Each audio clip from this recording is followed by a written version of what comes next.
सुप्रभात। अंतर्यामी जाने है अंतरतम का भाव, यह हमारी आज की आध्यात्मिक चर्चा का विषय। अंतर्यामी जाने है अंतरतम का भाव। कहा है कि भाव को भाव अनख आल सब, नाम जपत मंगल दिस। बहुत पते की तो हमें सोचना समझना है कि हम चाहते क्या है। जब हम ये ठीक प्रकार से समझ लें कि हमें ये काम करना है तो फिर उसके लिए उपाय करना चाहिए। जब हमने भली प्रकार समझ कर ये निश्चय कर लिया कि हमें भगवत प्राप्ति करना है तो फिर हमारा संपूर्ण प्रयत्न उसी ध्येय को साकार करने में लग जाना चाहिए। खेत में अच्छी पैदावार के लिए किसान लोग खेत जोतते हैं, ज़रूरत पर पानी लगाते हैं, खाद वगैरह डालकर खेत को अच्छी तरह तैयार करके बोते हैं, तब जाकर फसल अच्छी होती है। कि तो उसी खेत को यदि ठीक प्रकार से तैयार किया बिना बो दिया जाए तो बीज जमेगा तो सही, मगर फसल ठीक नहीं होगी और जितना अनाज मिलना चाहिए सो नहीं मिलेगा और हमें उचित लाभ नहीं होगा। पर जब हमें कोई काम करना ही है तो क्यों ना ठीक प्रकार से विधिवत करें और पूरा लाभ प्राप्त करें। तो जब हम साधक बनकर साधना करते हैं उसके लिए हमें पूरी तरह से प्रयत्नशील रहना चाहिए। हमारा ध्येय उद्देश्य सतत सर्वदा हमारे सामने रहना चाहिए। हम जो भी काम करें खूब सोच समझ लें, इस काम को करने से हमारे ध्येय उद्देश्य में लाभ होगा कि नहीं, कि यूं ही व्यर्थ में हम अपना समय गंवा देंगे। तो समय के साथ साथ हमारा मन मस्तिष्क भी तो उसमें लगा रहेगा और अंत में हमारे पल्ले कुछ भी नहीं पड़ेगा। इसलिए साधक को बहुत सावधानी और लगन के साथ पथ प्रदर्शन द्वारा बताया गया साधक को ठीक प्रकार से श्रद्धा विश्वास के साथ करना चाहिए। ये समझ होनी चाहिए कि हम जो भी साधना कर रहे हैं वह ठीक व हमारे उद्देश्य की पूर्ति करने वाली है। ऐसे साधन की पूर्णता के लिए खूब उत्साहपूर्वक प्राणपण से लगे रहना चाहिए। साधना हेतु हमें एक नियत समय रख लेना चाहिए और यदि हो सके तो घर में एक स्थान खास तौर से पूजा के लिए ही रखना चाहिए। उस जगह हम केवल पूजा करने के लिए पूजा बैठे, पूजा के लिए हमारा जो भी आसन हो उस पर कोई दूसरा ना बैठे। इस प्रकार उस स्थान में ऐसा प्रभाव हो जाएगा कि हम वहाँ पहुँचे नहीं कि हमारा मन शांत और एकाग्र हो जाएगा। तो हमें पूरी तरह से ख्याल रखना चाहिए कि हम व्यर्थ की बातचीत ना करें, गपशप ना लगाएं। साथ ही ये ध्यान रहे कि हमें किसी की आलोचना नहीं करनी है, किसी से द्वेष भाव नहीं रखना है। ऐसा करने से हमारा हृदय और मन शुद्ध व पवित्र बना रहेगा। हमसे जो भी मिले उसके साथ इधर उधर की बातें ना करके हम उससे भगवत चर्चा ही करें। भगवान तो सर्वशक्तिमान है, सर्वज्ञ है, सर्वात्मज्ञ है। उन्हें कोई किसी तरह की कमी तो है नहीं। उन्हें तो जो प्रेम से स्मरण करेगा वह उनके अलावा किसी और की इच्छा नहीं करेगा, वह परमपिता ऐसे भक्तों को अवश्य प्राप्त करेगा। तो संसार में जितने भी दृश्य पदार्थ हैं, जितने भी चर प्राणी हैं, वस्तुएँ हैं, सभी तो भगवान ने पैदा की, सभी उसी की बनाई हुई हैं और हम भी उसी में शामिल हैं। तो फिर हमें सबसे प्रेम पूर्वक व्यवहार करना चाहिए, सबका आदर सम्मान देना चाहिए, क्योंकि भगवान से पैदा हुआ सभी कुछ भगवान का रूप है।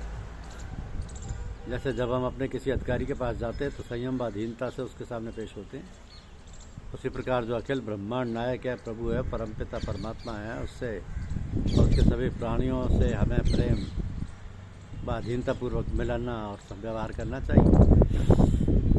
इस प्रकार अपना रहन सहन व्यवहार किया जाए तो भगवान की अहेतु की दया कृपा प्रेम व प्रसाद हमें मिलेगा, इसमें कोई संदेह नहीं। हमें तो बस प्रभु से मिलना है, उसी को प्राप्त करना है। तो प्रभु भी हमारी ओर देखेंगे, आएंगे, मिलेंगे व हमारी इच्छा को पूर्ण करेंगे। इस प्रकार के ना जाने कितने साक्ष्य प्रमाण शास्त्रों में भरे पड़े। याद रखो ये समय युग ऐसा है कि केवल प्रभु प्रेम के सहारे ही बेड़ा पार हो सकता है। क्योंकि राम ही केवल प्रेम प्यारा, जान ले जो जाने निहारा।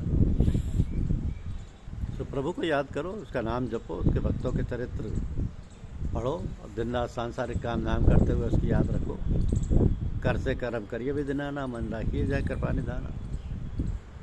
दिल व्यार 10 प्रकार, शरीर से संसार के सब काम करते रहें, मन में भगवान का सुमरन करते रहें। हम जो भी काम करें भगवान का समझकर भगवान के लिए करें। इससे बढ़कर और कोई पूजा पाठ नहीं है। ये भजन बहुत ही सुंदर और सरल है, केवल कहने करने की बात है। कहने सुनने और दूसरे को रिझाने के लिए नहीं करना चाहिए। क्योंकि जो तेरे मन राम है तो कह कह ना सुना, अंतर्यामी जाने है अंतर मन का भाव।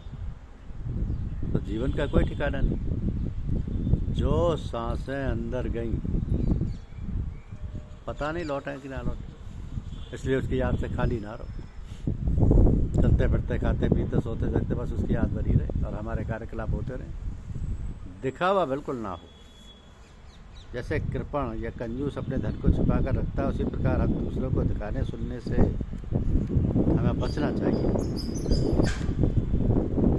दिखाने सुनने से हमें बचना चाहिए, क्योंकि दिखावे की जरूरत नहीं होती इस रास्ते में। ये तो प्रेम का रास्ता है, समर्पण का रास्ता है।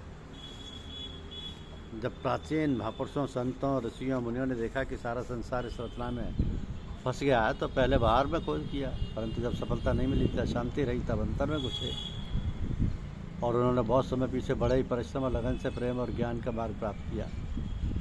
तो ईश्वर के प्राकृतिक नियमों को इस प्रकार अटल देख कर जाना और बूझा तथा उसमें शांति मिली। तो हमारे संत महात्माओं ने जो कुछ किया है, उस रास्ते पर चलते हुए ईश्वर को पाना कितना आसान है। गुरुदेव की दया कृपा से सदा अपने मन को देखते रहो। अभिमान, काम, क्रोध और मोह आदि लुटेरे मन रूपी महल में ऐसे दुबक्कर छिपे रहते हैं कि साधारण दृष्टि से देखने पर पता ही नहीं चलता कि अंदर मौजूद है, परंतु मौका पाकर ये प्रकट हो जाते हैं और फिर सद्गुण और सद्विचार रूपी धन को ऐसी निर्दयता से लूटते हैं कि उम्र भर का किया कराया सब नष्ट हो जाता है। कभी निराश मत हो, निश्चय रखो तुम्हारी आत्मशक्ति भी उतनी ही है जितनी संसार के बड़े बड़े महापुरुषों में थी। तो निश्चय, विश्वास और साधन से आत्मशक्ति को विकास करो। यदि तुम्हारा निश्चय दृढ़ है, विश्वास अटल है और साधन नियमित और नित्य हो, तो इसी जन्म में तुम ऊंचे से ऊंचे ध्येय को प्राप्त कर सकते हो। धन्यवाद। यूट्यूब चैनल को लाइक और सब्सक्राइब अवश्य कीजिए। शुक्रिया।